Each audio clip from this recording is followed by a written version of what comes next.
जय हिंद दोस्तों।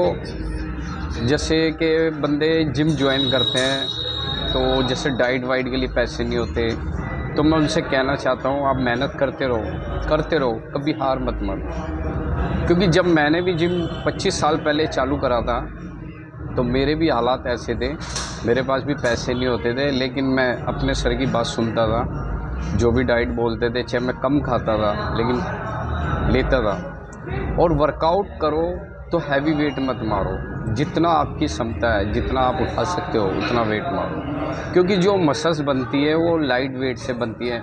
हम जैसे कि ओवर वेट मारते हैं, ओवर वेट मारने के बाद क्योंकि बैलेंस ख़राब हो जाता है, मूवमेंट गलत हो जाती है, तो उस तरीके से फिर मसल्स नहीं बनता। देखो, मैं तैयारी करता था, पैसे नहीं होते थे, मैं तब भी बोलता था सर को कि मुझे खिलाओ। क्योंकि जब तक आप कुछ करोगे नहीं, दूसरा आप पे भरोसा करेगा नहीं, चाहे वो भगवान हो या गुरु हो। ठीक है, माँ बाप को भी जब भी बच्चा अच्छा लगता है जब वो मेहनत करता है, तो ऐसी कोच का है। अगर आप अच्छी मेहनत करोगे, उनकी बात मानोगे। मेरे सर ने सुबह 4 बजे बोला है तो मैं 4 बजे ही जिम में जाता था। जब तैयारी चलती थी हमारी सुबह के, चाहे सर्दी हो या गर्मी हो या बारिश हो, लेकिन मैं 4 बजे ही जाता था। क्योंकि जिम करने के बाद मेरे को जॉब पे जाना होता था। उसके बाद फिर हमारा टाइम था शाम का। शाम को हम 2:30 से 3 का टाइम रखा था। उसके बाद हम अपनी अपनी ट्रेनिंग करते थे, जो लड़के थे। अपनी ट्रेनिंग करने के बाद उसके बाद फिर हम जिम में जो कोचिंग कराते थे, जॉब करते थे, फिर हम अपनी जिम में कोचिंग पे चले जाते थे। फिर हम रात में आते थे तो सर पोजिंग सिखाते थे, तो हमारा टाइम 10:30 बजे का था। देखो, जिसने अपने सर की बात मानी, अपने कोच की बात मानी, वो ही कामयाब हुआ है। मैंने कभी चीटिंग नहीं करी। अगर सर बोलते थे कि तेरे को परहेज़ करना है तो परहेज़ ही करता था। 2 रोटी खानी है तो 2 ही खाता था, कभी मीठा वीठा कुछ नहीं। हाँ, हमारे सर ये थे, कंपटीशन के बाद जितना परहेज़ करते थे हम उससे ज़्यादा खाते थे।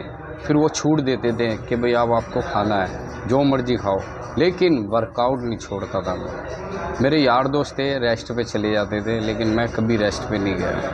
क्योंकि मेरे को एक्सरसाइज बहुत अच्छा लगता है। एक्सरसाइज से मेरे को बीमारी से बचना, और जो हम कपड़े पहनते हैं वो अच्छे लगते हैं। चाहे आप सस्ते कपड़े पहनो, अगर आपकी बॉडी होगी तो वो भी अच्छी लगेगी। क्योंकि शरीर है तो सब कुछ है। शरीर ही हमारा भगवान है, शरीर ही दोस्त है, शरीर ही घर है। तो इसको ठीक रखोगे तो तभी आप आगे मज़े मारोगे। नहीं तो लोग बाग शरीर पे ध्यान नहीं देते, काम करते रहते हैं। उसके बाद वो ही पैसा कमाते हैं, वो ही 40-45 साल की उम्र हो जाती है, उसी को फिर बीमारी में लगाते हैं। तो ऐसा कमाना किस काम का? क्योंकि मैं सबको ये कहता हूँ, अगला जन्म नहीं है, यही एक ही जन्म है। इसी जन्म में जो मर्जी करो, शरीर पे भी ध्यान दो, एंजॉय करो हर चीज़ का, लेकिन उस चीज़ का आदी मत बनो। मैं तो यही कहना चाहता हूँ, जो बड़ों ने सिखाया है उसी रास्ते चल रहा हूँ। शॉर्टकट मारो मत, शरीर पे ध्यान दो। डॉक्टर बीमार होने से पहले 200-300 का 500 का अगर आप खा लोगे, शरीर के अंदर डाल दोगे, तो कभी बीमार नहीं होगे। ठीक है दोस्तों, फिर मिलते हैं अगली वीडियो में। जय हिंद।